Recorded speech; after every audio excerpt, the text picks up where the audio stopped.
I joined an athletics club when I was 10 or 11. That was getting on for 40-something years ago.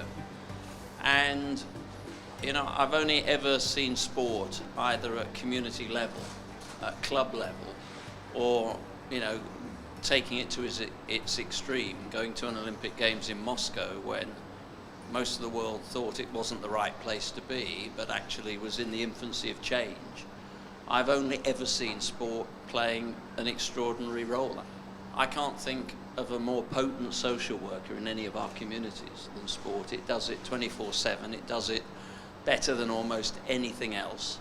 And we don't always recognise or make the very most of it. And internationally, you know, we get to places where politicians consistently fail to get to. There are no preordained outcomes in life.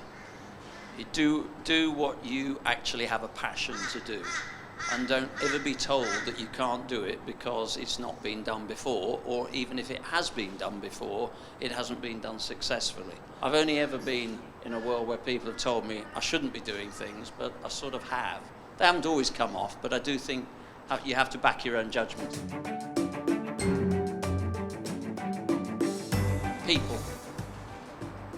People make the difference. There is no project that will challenge a city in the way that the delivery of an Olympic Games challenges a city. Everything is critical. Your traffic, your airports, your rail, your public services, your security. It's an extraordinary piece of project management. It comes alive in local communities getting behind something that they really believe in. And I think that it was the spirit of generosity in people that were prepared to give up so much time freely given to help the project across the line. And I think it doesn't really matter where you go in any organization.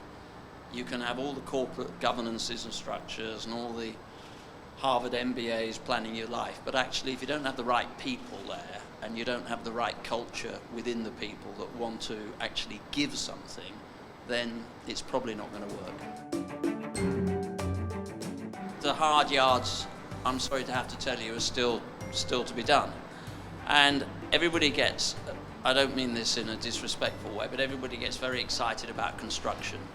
Actually, construction is not the complicating part of the project.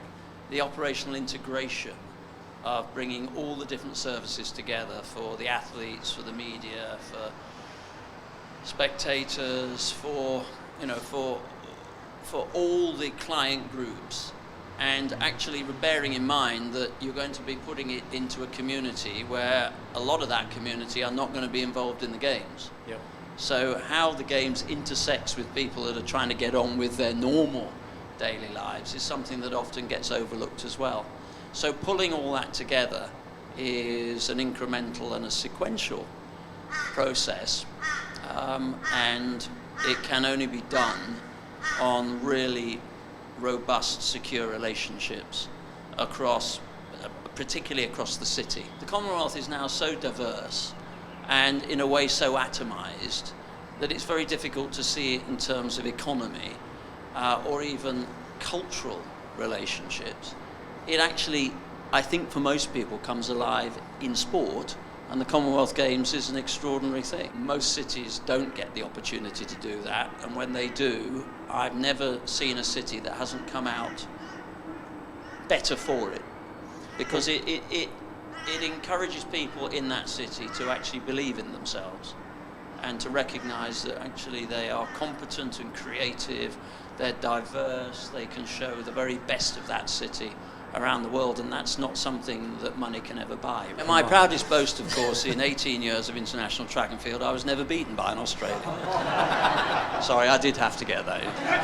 I think the challenge for all of us that have been involved in sport over the past generations, I think the challenge of the 20th century was to take sport to the world. I think the challenge of the 21st century is to take sport to young people. Please join me in thanking him for his time. Thank you. Well, thank you.